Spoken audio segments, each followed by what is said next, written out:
오늘도 예수님의 재림을 사모하는 성도 여러분, 안녕하십니까? 오늘은 3편 재림 징조로 말씀하시다를 지금부터 시작하도록 하겠습니다. 자, 지난 2편에서는 우리가 재림은 결코 의심할 만한 약속이 아니라는 사실을 초림과 관련하여 살펴보았습니다. 결국 언제가 될지는 모르지만 분명한 사실은 예수님의 재림은 반드시 있게 될 사건이라는 것입니다. 중요한 것은 그 날짜와 시간을 우리가 예정할 수 없고 또 우리에게 알려주시지만 않았다는 사실입니다. 마태복음 24장 36절에 그러나 그날과 그때는 아무도 모르나니 하늘의 천사들도 아들도 모르고 오직 아버지만 아시느니라 라고 기록하고 있습니다.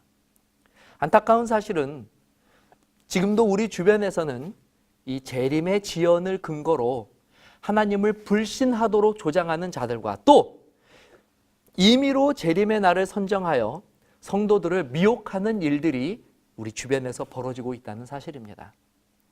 분명한 사실은 어떤 이유에서건 이와 같은 태도는 성경적이지 못한 것이며 하나님의 영광을 가리우는 행동이라는 사실입니다. 실수로라도 성도들은 재림과 관련하여 이런 어리석은 말과 행동을 하지 않도록 늘 주의해야만 합니다. 그러나 우리가 이처럼 재림이 지연되고 그 날과 그 시간을 모른다고 하여서 이것이 재림에 대한 어떤 기대나 예측도 하지 말라는 것은 아닙니다. 오히려 성경은 예수님의 재림을 깨어서 기다려야 할 아주 중요한 사건이라고 기록하고 있습니다. 마태복음 25장 13절에 그런즉 깨어 있으라 너희는 그 날과 그 시를 알지 못하느니라. 조금 의아하지 않으십니까?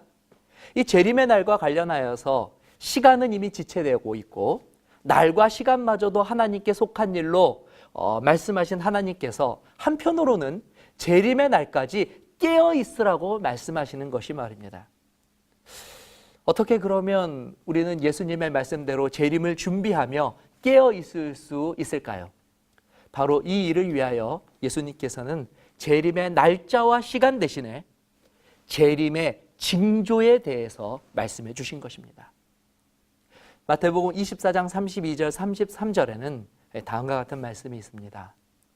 무화과 나무의 비유를 배우라. 그 가지가 연하여지고 잎사귀를 내면 여름이 가까운 줄을 아나니 이와 같이 너희도 이 모든 일을 보거든 인자가 가까이 문 앞에 이른 줄을 알라. 이 징조란 예수님이 언급하신 이 여름이 오기 전에 무화과 나무가 잎사귀를 내는 것처럼 어떤 일이 일어나기 전에 그 일이 일어날 것을 미리 암시하는 사건들을 징조라고 말합니다. 예수님께서는 주님의 재림이 가까이 이르기 전 일어날 여러 징조들을 제자들에게 말씀하여 주셨습니다. 그리고 그 징조들이 성취되어지는 것을 볼 때에 예수님의 재림을 기다리는 성도들이 그 날과 그때를 알지 못하더라도 충분히 깨어서 예수님의 임박한 재림을 준비할 수 있도록 하신 것입니다.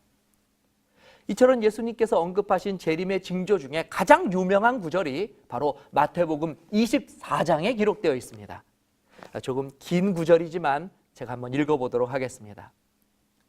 예수께서 감난산 위에 앉으셨을 때에 제자들이 조용히 와서 이르되 우리에게 이르소서 어느 때에 이런 일이 있겠사오며 또 주의 임하심과 세상 끝에는 무슨 징조가 있사오리까?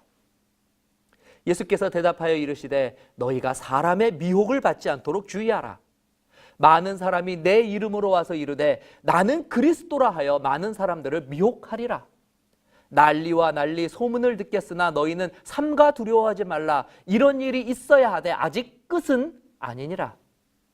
민족이 민족을 나라가 나라를 대적하여 일어나겠고 곳곳에 기근과 지진이 있으리니 이 모든 것은 재난의 시작이니라. 그때의 사람들이 너희를 환난에 넘겨주겠으며 너희를 죽이리니 너희가 내 이름 때문에 모든 민족에게 미움을 받으리라. 그때에 많은 사람이 실족하게 되어 서로를 잡아주고 서로 미워하겠으며 거짓 선지자가 많이 일어나 많은 사람들을 미혹하겠으며 불법이 성함으로 많은 사람의 사랑이 식어지리라. 그러나 끝까지 견디는 자는 구원을 얻으리라.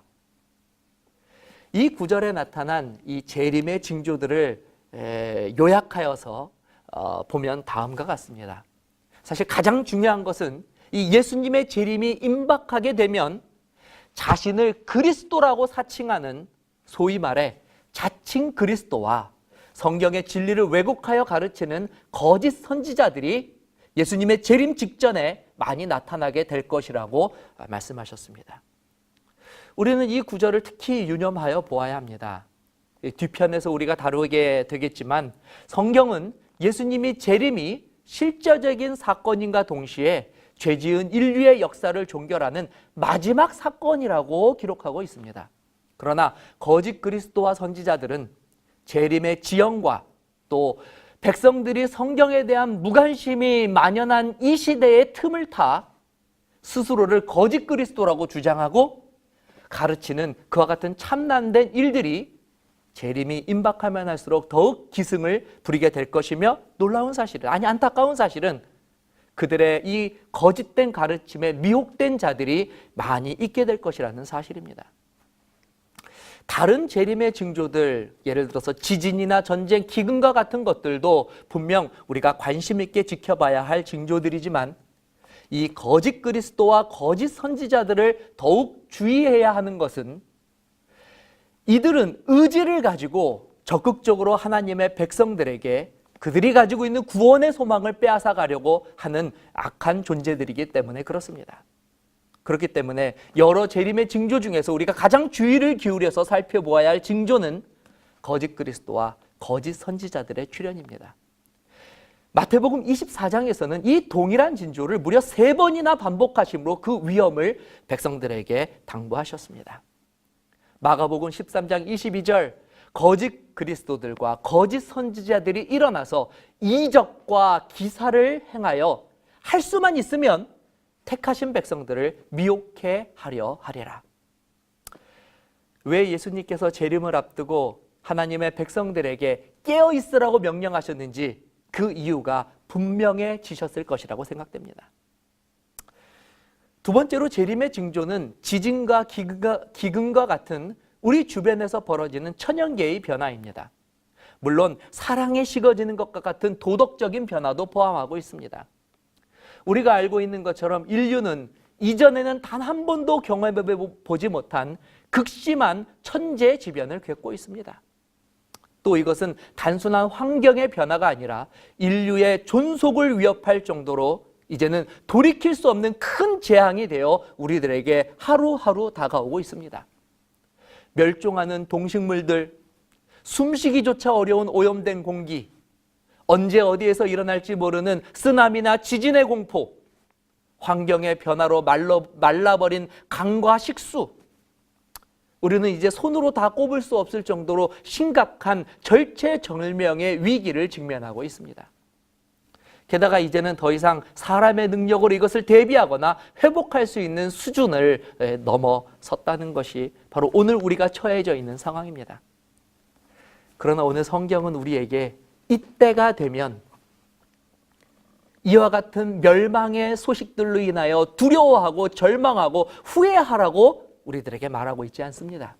오히려 이때가 되면 깨어서 우리를 구원하러 오시는, 다시 오시는 구원자를 기다리는 소망을 품을 때가 바로 이때라고 우리에게 말씀해 주셨습니다. 이것이 바로 오늘날 징조를 통하여 우리를 깨우시는 예수님의 진정한 바람인 것입니다.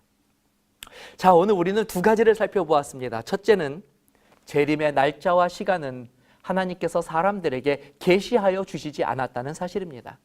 그리고 둘째는 그러나 재림이 임박한 시기에 깨어서 성도들이 끝까지 재림을 맞이할 수 있도록 예수님께서는 여러 징조들을 우리들에게 이미 말씀하여 주셨으며 이 예언을 하나하나 유의하는 것은 우리들을 마귀의 미혹과 세상의 염려로부터 안전하게 지켜줄 수 있는 하나님의 믿음의 말씀이라는 사실입니다.